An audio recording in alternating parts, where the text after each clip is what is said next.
morning, good afternoon, and good evening to wherever you may be. Welcome back to the Pitch Perfect podcast with myself and Elaine. Hi, how are you doing today, Kiki? I'm so sleepy. Not used to this waking up at 7:30ish kind of life. Um, Yeah. so Uh, I'm here. It's cold. It's kind of miserable outside. It's not raining anymore. it was snowing here this morning. I'm also sleepy and cold. We rescheduled this recording like 3 times, so that doesn't hint towards like the mental state of the last 3 days, you know?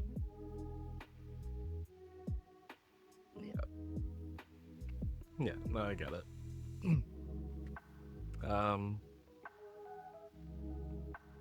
What do we do here? Right.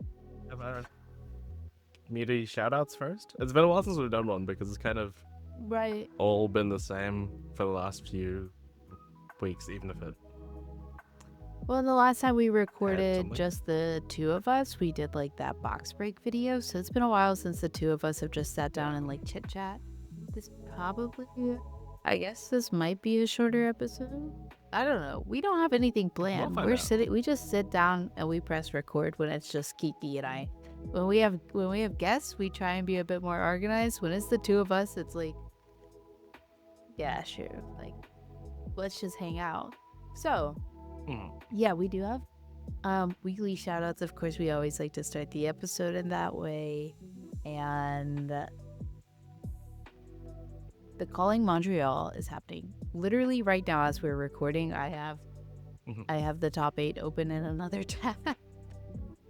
I'm not watching actively during, but the top 8 was on. Calling Montreal is on. And June is first seed in top 8 on Vincent, which is really sick. That's so cool. Honestly, so cool. So, congratulations to June. To, as of this point, being in the top 8. Who knows how much further you're going to take it. After this shout out, we'll see. But at the very least, minimum top 8. Congratulations. Well done for showing up and showing out with Vincent of all heroes, undefeated into day 2. I don't know what her day 2 record is, but obviously she's first seed, so pretty good, I would have to assume. Yeah, let's see. It doesn't say on the graphic. Just says she's first. There you go. Both of us will need to catch up on this, obviously. Yeah, so congratulations. And usually we kind of do our weeks in flesh and blood, but that's kind of like going to be potentially one of our talking points, so I guess we could just go into it, right? Yeah, it is obviously ProQuest season. And we both played in a ProQuest. Yes.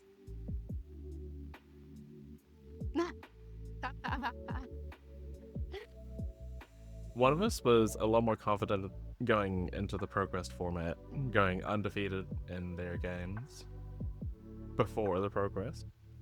Yes, one of us was. If it's not evident by the way that I'm acting, the ProQuest did not go well. It did not go well. I played in ProQuest a week ago. Oh my gosh. We are recording this on Sunday. Obviously, Calling Top 8's happening. Well, I guess Sunday here in the States. And I played in a ProQuest last Sunday, and it went really bad. Yeah, it was just like bad, honestly. Honestly, I had fun though. I will say one thing I feel with Silver Age. I'm not gonna say I played well or I didn't play like shit, because like I was super hungover. We can get into that. And I was like playing poorly. But I found that in Silver Age I tend to like, I don't know, I didn't tilt. And maybe that's just because I was hungover, but also it just kind of felt like, I don't know, it felt different than in CC. In CC, I tilt, the games are longer, I'm active, I'm making mistakes, I'm playing poorly, I not playing this matchup correctly. A lot of the losses I took on Sunday, it was just kind of like, well, that was that, that you did your thing and I didn't do mine type of deal. Which was honestly not an issue with me. I know I'm saying like I didn't tilt that much, and I think that's part of the variance of the format. But but We were talking for about like 5 minutes or so before this recording started, and there was no cat. no cat. Like he's just like come out of nowhere and is being demanding. And also it's really dry. It's still winter in New York, and every time he's touching me, it's like static shock to anyway. I love you, buddy. Please calm down. What was I even saying? Okay, so even though I'm blaming my lack of tilt on the variance, I've lost my train of thought. The cat is. I feel like the direction you were gonna go with, if I had to guess, would have been like, even though there's this variance of whoever high rolls whoever, it doesn't feel like the losses are as personal because it's a lot more like this is just how the game went. Yeah, it didn't. Yeah, exactly. The losses didn't feel as personal because that's how the game went. But also, I even though I felt like a lot of my losses, like variance played a part in it, I didn't. I really didn't mind that, honestly. Like it just was like that's just this format and that's okay. And yeah, I played Fi.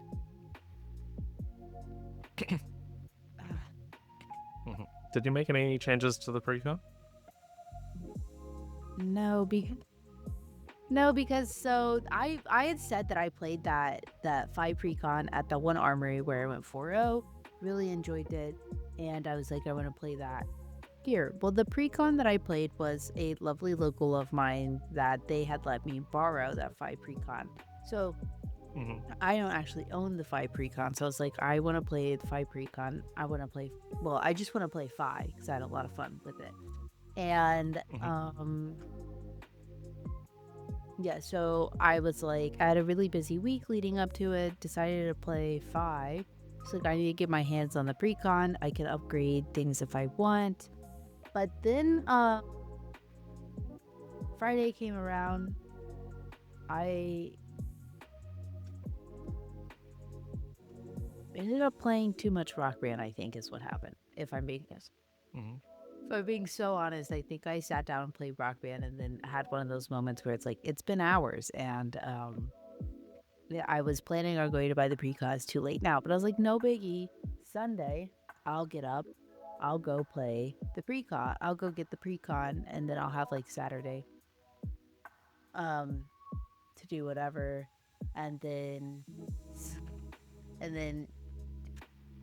anyway, Saturday morning rolls around. I get up. I had some errands to run while I was out running errands. I was planning on picking up the Fi precon. It was sold out. I checked. The like 3 game stores by me sold out. Could not find it. I'm like, I don't have a deck for tomorrow. I need to like get my hands on the Fi precon. I also was not home. I was like out of town and not going home before going to the pro quest. And like a big dumb idiot, I had all the confidence in the world I'd be able to find the Fi precon, so I didn't bring a backup deck with me, which I definitely should have done. So then like Saturday I was like kind of stressed out because I was like, I don't even have a deck. I don't have a deck. So I reached out to the same local. They weren't playing in that ProQuest and they didn't live far from that ProQuest. So I was like, maybe I can swing by if I don't find it today. But I also like didn't want to inconvenience them, make them get up early and like, all this stuff. So I was like, if I can't figure something out, I'll let you know. Flash forward to Saturday night at like 1 a.m. I'm at a party. I'm kind of drunk. And I'm like, I don't have a deck and I have a ProQuest in like 8 hours. So I'm like texting that local and I'm like, what time are you waking up tomorrow? Because this is, I think at this point, if I don't get this from you, then like, I don't know what I'm doing. You don't have a. Yeah, because I had also called the store where the ProQuest was when I went to 3 stores and I couldn't find the Phi Precon. I called that store and I was like, are you guys selling the Silver Age Precons? Like, what heroes do you have in stock? Do you have Phi in stock? They're not even selling the Precons. So I was like, if I don't get a deck from my local, then like, this is completely my fault. I'm fucked. And I did this to myself. So my local was like, yeah, like I'll be awake. Just come pick up the deck. That's fine. I'm like, great. This local is a close friend of mine's, and they were like, also, like, you're drunk right now. Like, maybe just don't play in the ProQuest if you wake up and don't want to play in the ProQuest, you know? Take care of yourself. And I was like, no, I want to play in the ProQuest. And then when I woke up, I was like, I don't want to play in the ProQuest, but I do want to play in the ProQuest. I got like 4 hours of sleep, if that, and got up, got myself, and then I was like, I got breakfast, and my local delivered the deck to me at the spot I was getting breakfast because they are a literal angel lifesaver human. And yeah, and then I won one game. The whole day I won one game.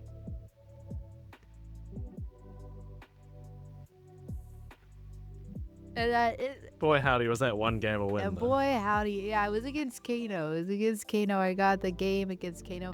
I played that ProQuest. I think like 60% of the meta was Briar, and yeah, my first game I lost.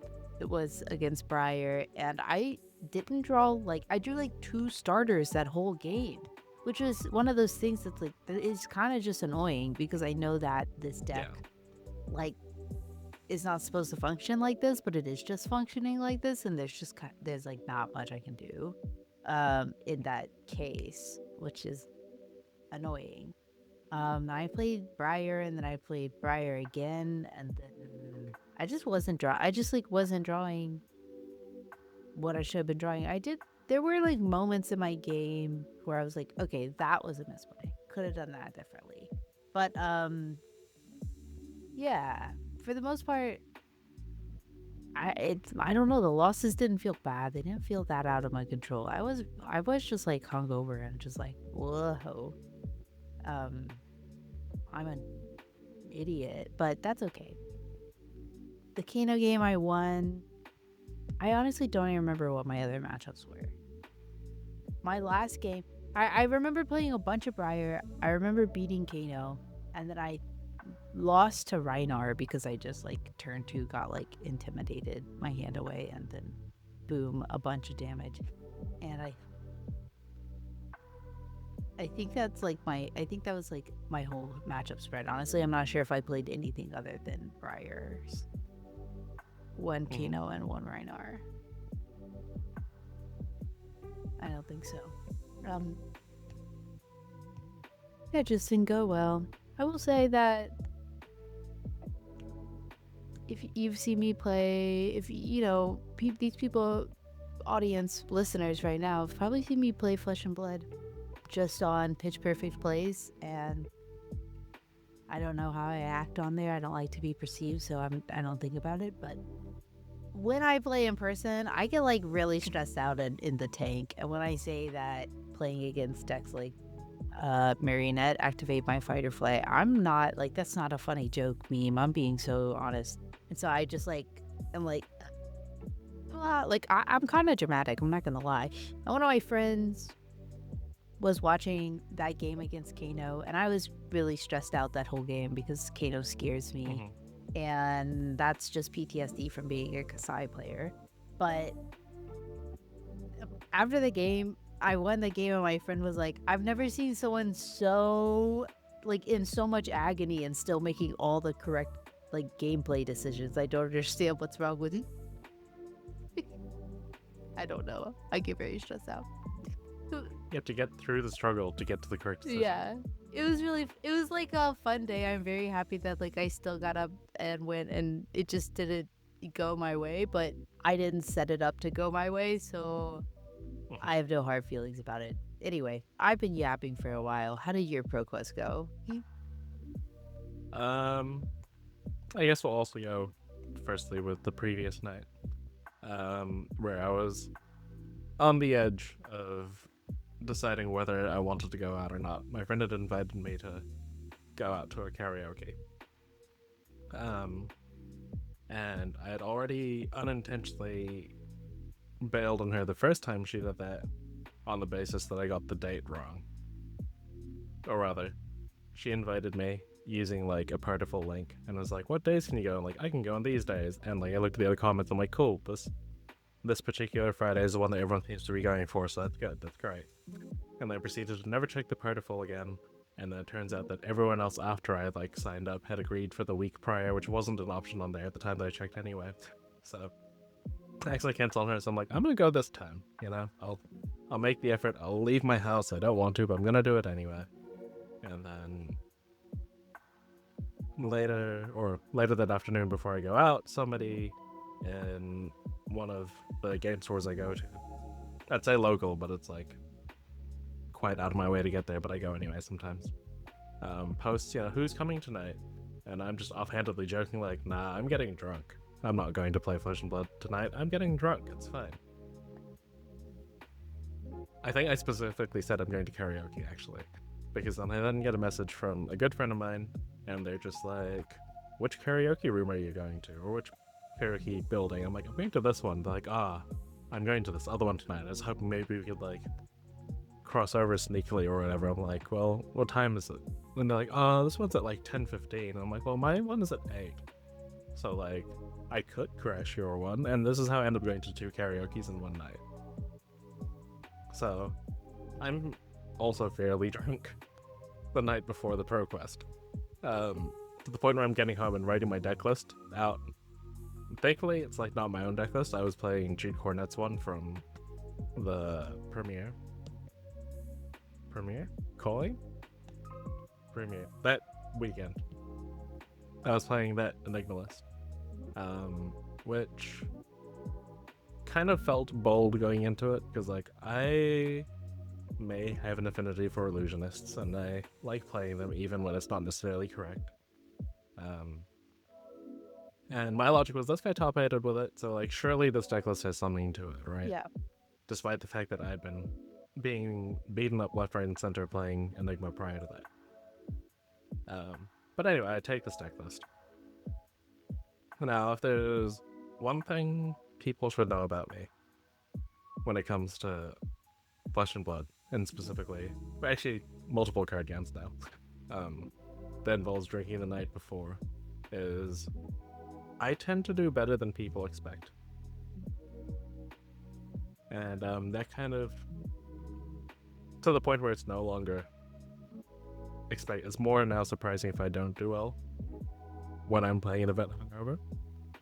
So, to none of my locals' shock, I managed to top 4 my pro quest, which felt good, honestly. I have the list here. The first round was against KO, which was a loss, and I was doing so hard. I was hungover, and they were attacking me 2 times each turn. Like, please just stop. In the same way that you were talking about being dramatic, about, getting put in these stressful decisions where you don't know what's coming up, I guess. Yeah. In Flesh and Blood in general. I'm also dramatic in the very kind of, I just talk a lot of shit when I play, especially in person, especially if I feel like nothing's on the line. So I was almost pleading my opponent to stop attacking me twice each turn. They didn't. They didn't stop. It was 7 into 6, basically every turn, or 7-3-3, or not 3-3, 7-3-6, or 6-3-6, whatever. I couldn't keep an aura in play, and that was tough. So I'm already just like, okay, like, not great. I don't know if I like this format. Really, yeah, I just needed coffee and food. So the second round was against Dorinthia, and we both just like sit down and we're like, well, if either of us loses our game, or when one of us loses this game, I guess that's the end of the day for us. So I'm looking at this Dorinthia list and I'm like, I'm just gonna assume he's on Great Axe. No, that's a lie. I assumed he was on Dawnblade, because this guy is the guy that's been playing Dorinthia since day one. Like, literally, welcome to Wraith Dorinthia kind of thing. Yeah. So he loves Dawnblade. He's been playing Dorinthia forever. He shows me Great Axe, and I literally didn't even notice until, like, he attacks me with it.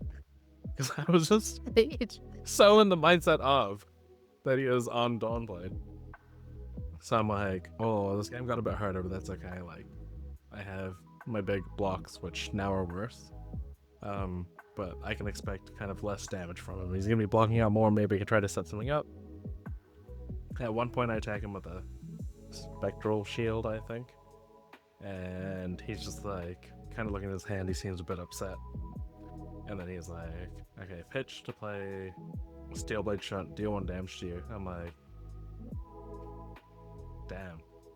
I don't have any other spectral shields, so I will prevent the one. And my turn ends. And he's like, oh, it does it? I don't know. Let's call a judge. I'm like, no, I'm telling you, my turn ends. I don't have to go again. You killed my shield when it was attacking. And I just see, like, the light bulb click in his head. And a gleam in his eye. And I'm like, he now knows about this line and how this works. He's now going to try to intentionally play to it. I can feel this. This is my out. So I'm, like, now trying to figure out a game plan on the fly. I've never played against Dorinthia or a Steelblade Shunt deck in Silver Age up until this point. So I'm like trying to figure out how I set up this game. And I spend like, you know, I'm the aggressor in this matchup. But I spend like some turns being less aggressive just so I can intentionally flip my chi to make sure I have enough Spectral Shield at the end for when he does eventually draw more shunts. And because I don't have any ward, which are weapons, which is why it triggers the Steelblade Shunt for those that aren't aware. Right. Because he killed my only one, I'm now attacking him with actual attacks. I see him pitching all of his Steelblade Shunts. So it kind of works out for me at the end, where eventually I get to play out, I think. I get to start the turn with 3 auras and finish with what would be 5. But I'm just making Spectral Shield and not dying to his shots, and then I felt proud of myself for that one. You know, hung over me, locked in on the game plan, figured it out, and got to that point where I could just take over. Hell yeah. Round 3 was in Decano. I don't remember that one. I think I may have intentionally forgotten how that game went, other than that I lost. I remember not being happy about it. I mean, like, it was fine. I just remember feeling like, okay, I'm not winning this one. And so eventually I lock out, if that's a phrase, and just start talking mad trash to my opponent. He's a friend of mine, so it's okay. And by mad trash, it's me groveling, being like, please stop popping my phantasm. Please don't attack me. Oh my goodness. I feel like It's really kind of sad. we're like the same type of antagonizing during Flesh and Blood games. Oh, don't hurt me. Like, so unserious, but also like we're playing seriously, but we're acting so Yeah. unserious. Yeah. Which, to be honest, if you've followed us for any amount, I don't know if you'd expect anything less.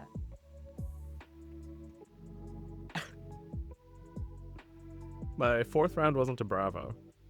And my boss, for whatever reason, whenever I play an event, always takes a picture of me to use in which he then sends to me to use on social media for our store, and it feels kind of weird, like just like posting an image of myself and like making it like, here's our stuff, here's our store, and like especially if I'm like winning an event and I have to talk myself up. This is odd. When I'm playing against Bravo, and he takes a picture at that point, and then for the social media aspect of this, I have started like imposing images behind people for fun, just because I get bored at work. I'm like, I'm gonna practice my canvas skill. So I posted the picture with a large enigma behind me, and I bring this up in particular because Elaine was like, "You look so happy with enigma behind you." Her response was, "I got paired into Bravo. I'm ecstatic." I'm like, this is the matchup I don't lose in theory, right? Like everything goes well. This is the matchup I don't lose. So safe to say I won that, and I think I took 2 damage total and finished the game on 21 because I gained 3 life or something. It didn't feel close. Every time they'd try to dominate, there was enough stuff on the board or blocking to just keep and just. I think by turn 4 I had a 4 power and a 5 power board thing, so I was taking for 9 every turn by pitching 1 card, and she just couldn't do anything about it. So sorry to her, but I had a great time in that game. And then the last round was new, and that game was really close, and it's coincidentally against someone that I did actually play against prior, and we'd had a lot of practice, and I've slowly been like, I've watched his progress. He's like fairly new to the game. We're playing about a year, maybe a year and a half. Yeah. And he's always struggled into illusionists. So I've always like sat down, played games with him, and he's like, you can see the cogs turning in his head. He's getting better and better each time. So it's getting to the point where he now understands like illusionist matchups because I keep him playing into them. So I was kind of scared about this one, especially because the last time we played, he banished 3 of my chi. Yeah. So this time he only managed to banish 1. Okay. So That's better. I actually managed to play a game, and despite it being a pretty close game, I got the win, and then I finished 8th after Swiss, which usually I come 9th at anything. So You beat the bubble curse. I beat the bubble curse, though the person that came 9th was the person in round 2 that I played against, where we were like, well, the winner's probably out. I mean, the loser's probably out. So I guess we were right. So my top 8 game was against that KO that beat me in round 1. They had gone undefeated up until that point. Spoiler. Because they didn't attack me twice in a row. And I was dooming before that game as well. I was telling them, like, I can't beat this. Like, it's absurd. I can't keep any auras in play. And your words specifically were something like, well, it's pretty hard to beat the same person twice in an event. And in my head, I'm like, I did. not when the matchup's this unfavored. That is specifically what I said. I was like, it's hard to beat someone twice at the same event. You got this. Like, don't stress. And then you text me, you're like, I what? Oh, spoiler. I think I was just like, you're right. Yeah. You were right. I was like, you got? Told ya. So, we can thank Elaine for manifesting that win, for giving my opponent quad blues. And in my natural shit-talking state, I'm kind of a bitch. No. No. So, one of my teammates lent them that KO deck in the first place, and like when they beat me round 1, my teammate was like, I'm so sorry that I gave them this deck and they beat you. I'm like, you're not sorry, don't lie to me. So when I beat them in the top 8, they're like, oh, they drew quad blues back to back. And then like my response to my teammate was just like, well, maybe they should just play a deck that wants to draw quad blues. I didn't, I won. It's like when we play Flesh and Blood, like we have wrestling personas. Like I don't know what happens to us where we become like so feisty and and rude. Yeah. I mean, I know it's a different game, but when I was playing Lorcana with my friend, I used to just keep on like shit talking him and just being like, "No, you don't want the smoke." And like, I don't know why. Like, Lorcana's like the most like Disney princess game, literally, and that's what I was playing. But I was just so aggro about it, just like, "No, you ain't shit. Ariel's gonna fuck you up." But anyway, I don't play that game anymore. That was a toxic time in my life. Apparently, I'm toxic in Flesh and Blood too, but and then I lost to Fi because it's a why yeah. wouldn't I? No. That's a tough matchup for you. Yeah, it was pretty close, but couldn't quite get there. Trying to remember specifically what happened. I can't off the top of my head. But I feel like I wasn't out of the game until I was actually out of the game, which, you know, like, I had a fighting chance. I didn't draw a turn 0 aura going second. Yeah. So. But that's like a really good run. I was was and am. That sounds so weird. Super. It will be. I was and am at present and will be super proud of you.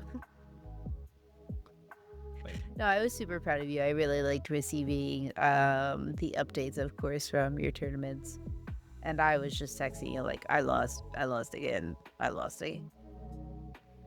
But yeah, I was super hyped that you made it all the way to the top 4, and that's really exciting. And yeah, on Enigma too. I think that's kind of impressive because it's not the best meta for Enigma right now. No. Yeah, you play better hungover. I don't play like if I'm hungover, I'm just not functioning. I do play very well when I am before I get hungover. When I am a little looser.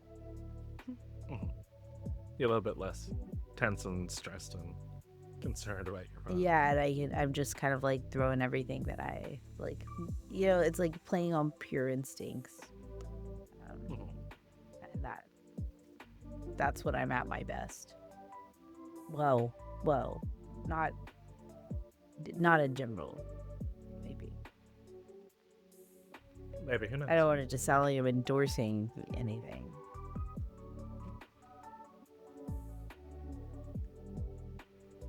Yeah, super fun ProQuest weekends. One much more successful than the other. I think it's funny. I think you also texted me the night before, and you were like, "I'm way drunker than I was intended to be for this ProQuest tomorrow." And then I think I sent you a similar text also the night before because our ProQuests were like, you know, different time zones, one day off. Yeah. Yeah. I do remember that.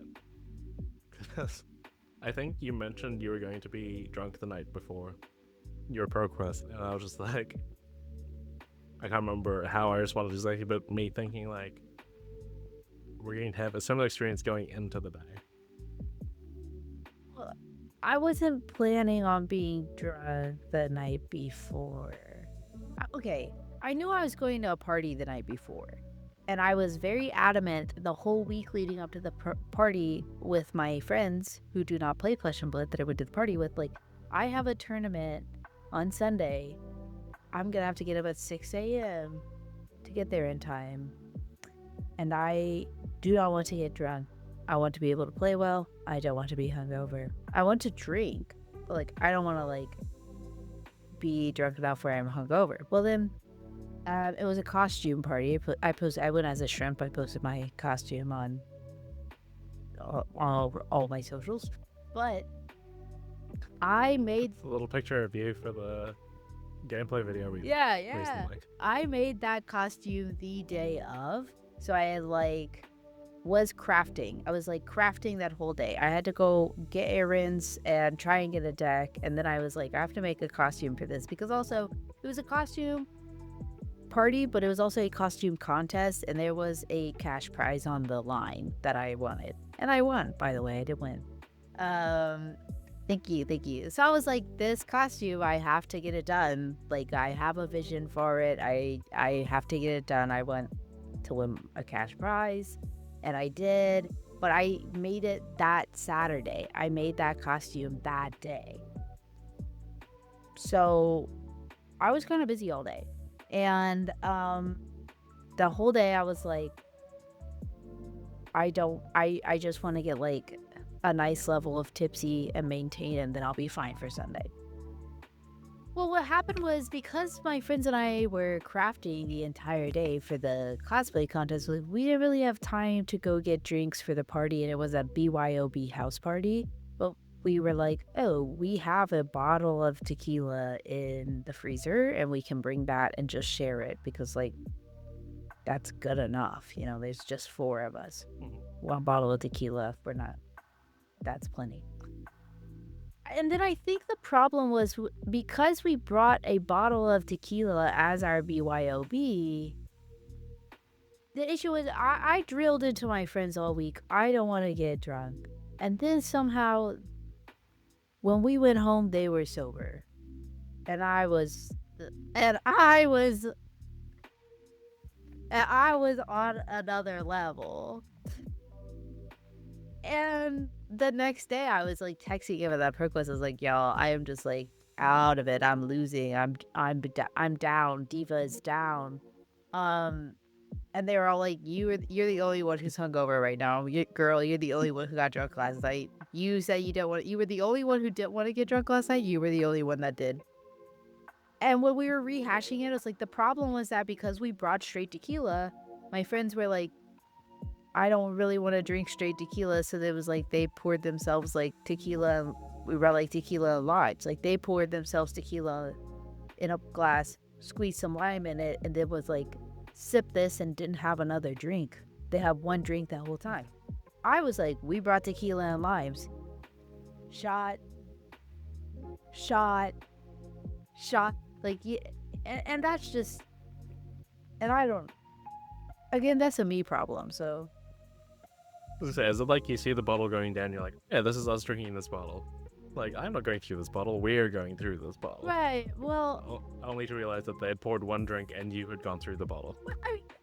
I don't know if we finished. I couldn't tell you. I don't remember if we finished the bottle or not. But I know that, like, it was like, we are all shooting this because we brought a bottle of tequila. And then afterwards they were like, no, I literally had one drink because it was straight tequila. So I was like, I guess I'll just sip this.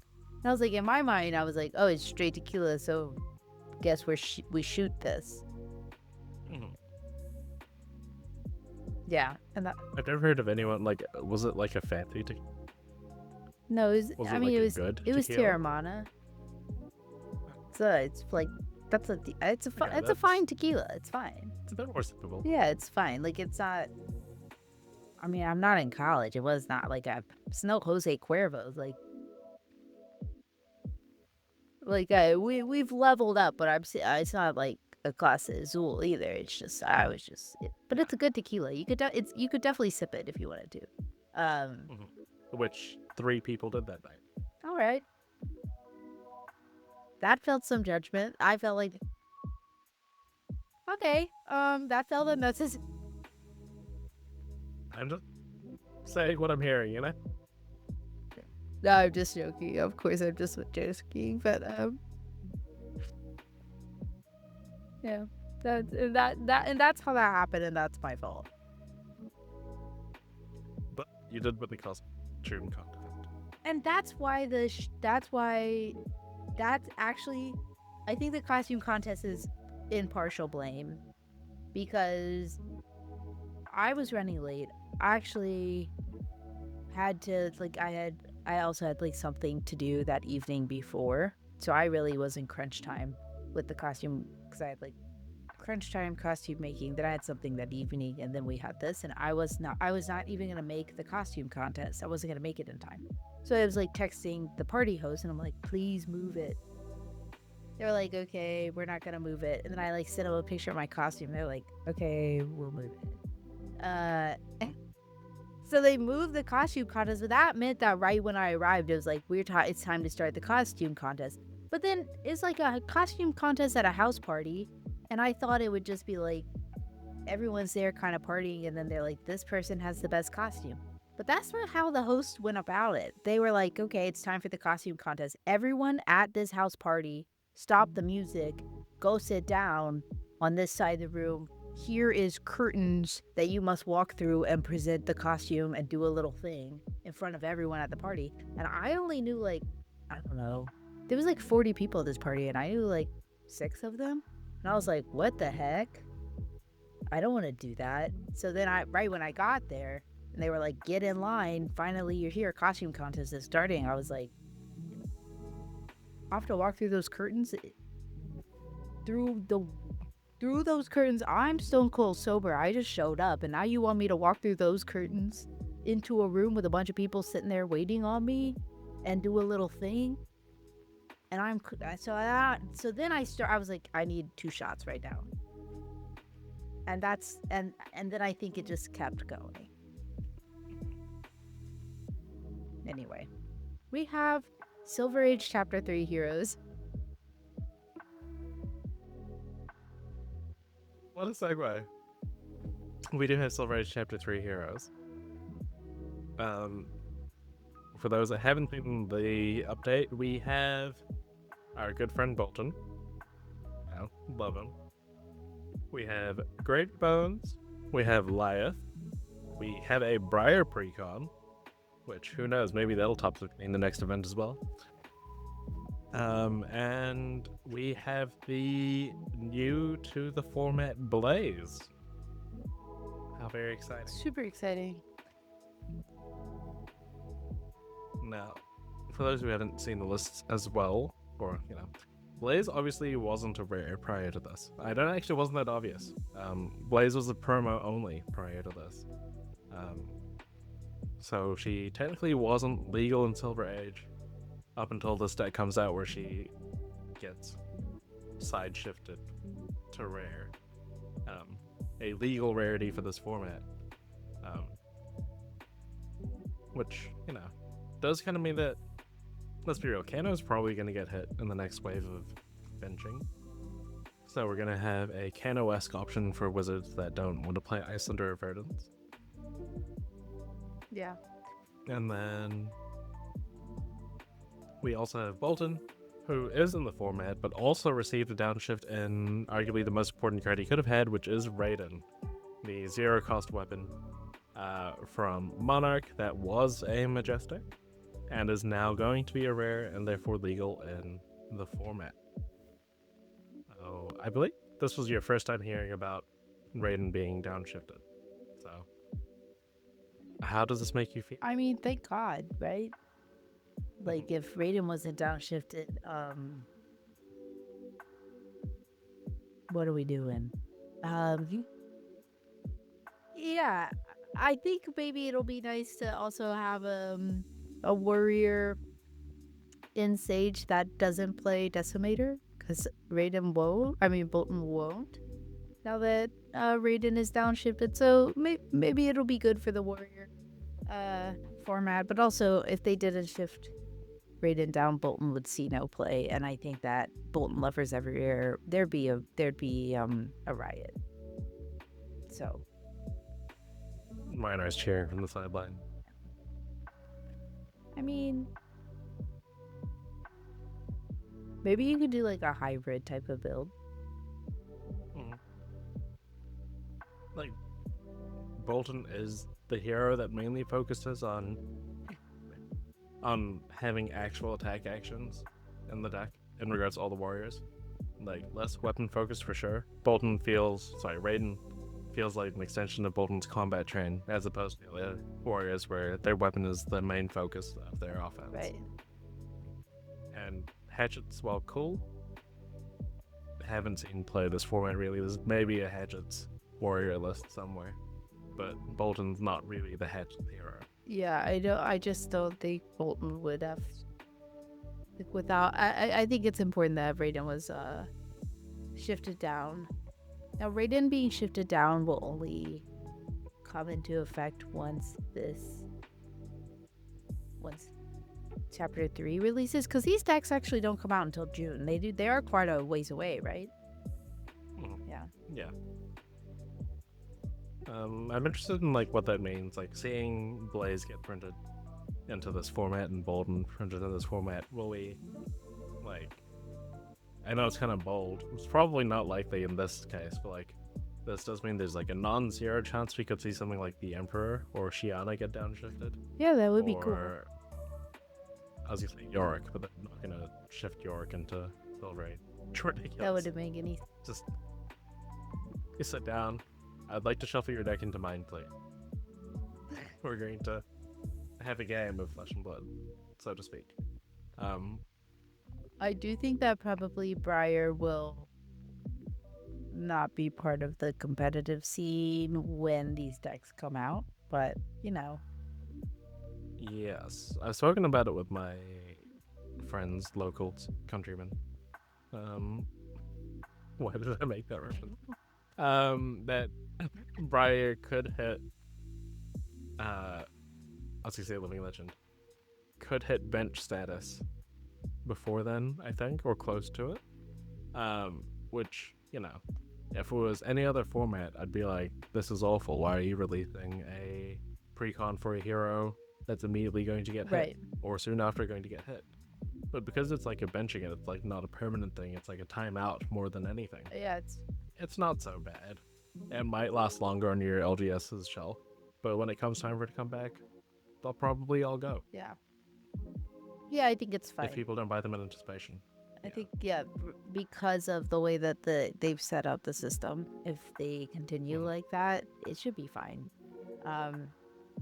She might get benched again, who knows, but I'm also really curious about this Gravy Bones deck. I'll be curious to see what that deck looks like, because Gravy is quite bad. Have they released the deck list for these? I don't think so. Really check. But yeah, most of the allies thankfully are at rare. That looks like they haven't released the deck list for these. But we have got confirmation that I don't know how, actually, now that I think about it. But we have got confirmation that Raiden's been downshifted. They maybe could downshift some of the allies. I think Chum would be too oppressive, obviously, but maybe it could be something like a Sawbones, which is arguably more annoying, to be honest. Like, I think Sawbones is more frustrating than Chum, but that's also a lot easier to deal with, only having like a pseudo 2 to 3 life. Or one of the other Majestic allies. They could do that. Like, the implications of like the changing rarities is kind of big. Yeah. Putting cards into the format. Yeah. You know, if they want to print Luminaris at rare, regular old normal Luminaris, I would be okay with that. Nobody else would be, but I would be okay with it. I kind of like that is an implication, though. I like that they are like that they're setting the precedent that they can do that, and sometimes they will. Like, I enjoy that. Of course, it doesn't mean they have to. Right. That might never happen again, for all we know, but the possibility is now there. We know it's within the realms of possibility. And like, I'm sure they're not going to get too silly with it. We're not going to get Command and Conquer, Art of War, and Silver Age. Imagine. What are we doing? Let's just go back to Blitz. Like, what? Exactly. Yeah, at that point. If you want to give me like the lower tier but important Majestics, chill. Fine with that. And as someone that owns like a cold foil Shiana, if they want to like print a rare version of her, I'm also okay with that. But because it's legendary, I don't know if they will. But it'd be cool to see Shiana and the Emperor on the format. Yeah. Maybe. Did we have a point? I don't think so. And we didn't put up a listener questions post because we kind of like always forget that when we record just the two of us, it's like a real episode and we should treat it as that. I've had the top 8 Montreal stream open on the other tab. I haven't been watching, but I just like switched to see if we've had an update. Mhm. It's really close, but there's no winner yet. But June is sitting at 5 life, and Naive is sitting at 3 life, and so that's like Who has the tempo? I haven't been watching. I just like I Let's just look at the live totals. yeah, I just like clicked over. It looks like it is looks like it is yeah, it's June's turn right now, and she just came in with the weapon and 2 flail of agony and 2 rune chants. And as far as AB goes, Nick has the little feet. Whoa, the like, what is that? Time skippers? No. What hero are they on? Naive is on 5, and June is on Vincent. Right. This is awesome. Speaking of fine majestic, they should not print that Art of War style majestic into Silver Age. Remember, that card is, while worse than Art of War, still kind of not. Yeah.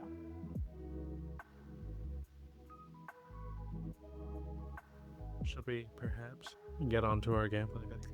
Yes, let's do that. Before we do, we need to sign off. So, where can we find you on your Flesh and Blood socials? All of my socials are eham-on-tree, like ham on tree, bacon on bush, or pork on shrubbery. Very straightforward, one word, pretty simple. And yeah, you can find me on any socials under that name. So come hang out. I'm really bad at social media because I tend to post something and then forget the app exists, or just forget the app exists in general. But it's okay. I still like, if you want, I don't know. Honestly, sounds like a healthier mindset with everything going. Yeah, but like I still like to interact with people. I always like say that as a precursor of like, it does, like, if I don't follow you back, or if I don't acknowledge something that you posted, it's just because I didn't see it. But that doesn't mean I don't want to interact with you. So I'm sorry. I don't know who I'm apologizing for, but where can the people find you, Kiki? You can find me on Bluesky at kikibird.bsky.social. That's the one down here. Or you can find me on Twitter at kiki_LA93. And of course, you can find our podcast and our league when it's around on both at Pitch Perfect Pod, at Rainbow X Pitch. And of course, you can follow our Discord as well. We try to post updates on there. And also, there's like a listener questions channel in there if you ever want to ask us any questions to go on the camera or not on the camera. Yeah, so thank you for watching. It's lovely to have you here, both you, Elaine, and our viewers. Don't forget to like, share, subscribe. I felt so weird and forced, but do it anyway. Anyway, For me, we appreciate for it. us. Okay, bye. Toast. Love you. Talk to you. Well, this isn't a phone call. Bye.